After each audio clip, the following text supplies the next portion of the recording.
Hey, so you might have seen that in the news today there are talks about the EU military Schengen system. And just to explain what that is, because I think it's really interesting, this is a proposal from the European Commission, and basically it wants to make it easier for military units from one European country to move through other member states. So their goal is to get like the maximum number of days it takes to get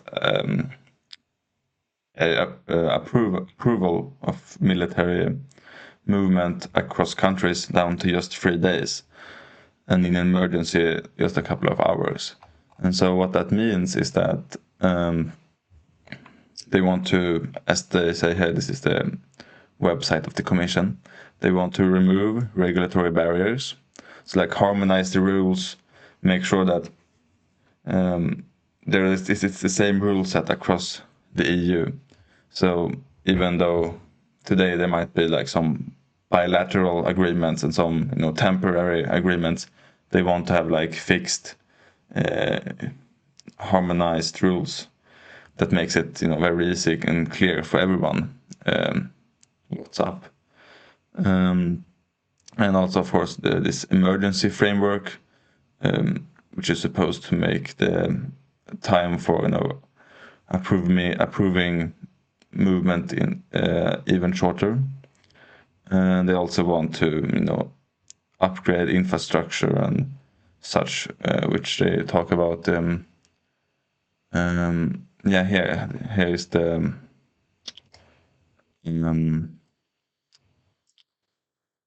so this is the Defense Readiness Roadmap 2030. So this is all the goals that the EU want to what do you say, achieve by 2030. So here you see military mobility is one of them. And so you see there's a bunch of things here, like for example, European Air Shield, but thing that's relevant now with this is, let me just find it. The towards an EU-wide military mobility area. So this is a part of a larger goal of getting Europe, defense ready. So if we read, here's the milestones they want. So they want to remove regulatory barriers, as I said, an emergency framework. So normally they want max 3 working days for this permission procedure. And they want to, as they say here, streamline custom formalities and military transport rules. But in emergencies, they want to be able to fast track this procedure. And then they also want to upgrade infrastructure in the new EU budget, which will be negotiated, or it is being negotiated right now, but it hasn't been passed yet. Yeah, and they want to coordinate and stuff. And if we read this is the actual proposal. So this is what the Commission will send to the Parliament and the Council. Or it's a communication. And here they say that we need to ensure peace through deterrence. EU member states must be able to move their armed forces and military equipment seamlessly at speed and at scale across and beyond the EU. And this requires a dual-use transport system. And that means that, airports, for example, is able to handle both civilian but also military needs. And they want to do this in a way that doesn't impact, the economy and society as a whole negatively. Yeah, and they talk about, they have been working on this for quite some time. Progress has been made, but there are still significant barriers. So that's why they are making this proposal right now. They're talking about the problems that national rules are often too divergent and fragmented. So There are different rules for different countries. It often takes very long to get your troop movements approved across different EU members, and also the infrastructure itself is not good enough to enable fast military transports.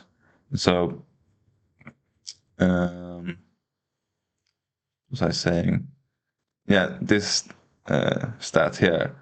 The time required to obtain cross-border permission for military transport varies significantly, with some member states requiring 45 days advance notice. So today, sometimes it requires a 45-day advance notice to be able to move, military troops into another member state. And the goal of the commission is to get this down to a maximum of 3 working days, and that there's a way, the same procedure for every European state, EU state, so that it's a very more efficient process. And to do this, they say that they need a unified approach, and they need to tailor the demands to military operation. And that's why they will propose a military mobility package. So that is what this is called, the military mobility package. And one big part of this, they say, is digitalization. So instead of having to do a bunch of paperwork, physical paper, they want a digital tool that can handle cross-border military mobility. It could handle, diplomatic clearances, track transport arrangement. That's a way to harmonize it, as they say. And they also want to not just make the paperwork easier, they also want to upgrade the infrastructure itself to actually make transports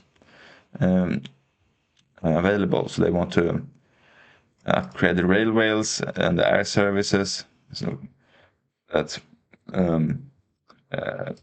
airports are dual use, so that there are an ability to use them both for civilian but then also for military purposes, so that military transports can, in times of emergency or just ordinarily, happen quickly. And they also want to create an emergency framework, which we have already talked about. But that basically means that the commission will activate it, or a member state will activate this emergency mechanism as we're able to transport troops even faster. And then, they're talking about if we're going to be able to have large convoys, military convoys, we need larger scale for infrastructure. It needs to be adapted to abnormal military transport. So they want to reinforce and enlarge rail and road bridges and tunnels, and significantly increase transport capacity. And so to this end, they want to be able to do this for the next MFF, which is short for, multi-annual financial framework. So the EU budget, which is being negotiated. I think it's being negotiated right now, the next one. So it's for 7 years, so 2028 to 2034 is the next budget. They want a 10-fold increase of the available budget for military mobility, with a proposed budget of 17 billion for the Connecting Europe facility. So they want to invest in infrastructure, railways, airports, and make it possible to actually, actually transport military units fast in Europe. And of course, this is because of the Russian threat. If Russia invades a NATO or EU member, the other members need to be able to, in a fast way, reinforce and move units throughout Europe. So this is a way to make sure that happens. Yeah, so I think that's it. I mean, it's not as many more things to. This has some questions and answers from the commission. Yeah, but so they've already, they launched the military mobility policy in 2017. So they've already been working on this, but now is this new initiative is like actually going to make some difference. Exactly. And also they're talking about operations to Ukraine, so transporting military supplies to Ukraine will also be made easier with this initiative. And yeah, I think that's about it. I think. Yeah, how will it be financed? So under the new budget, and yeah, tenfold increase for the next budgetary period. And in the meantime, member states can also use relocated cohesion policy funds urgently until the end of 2025. So the cohesion funds is like, I mean, they can take cohesion funds that are meant for other things and spend it on military infrastructure instead. I'm guessing they mean by that. Yes, that's about it, I think. See ya.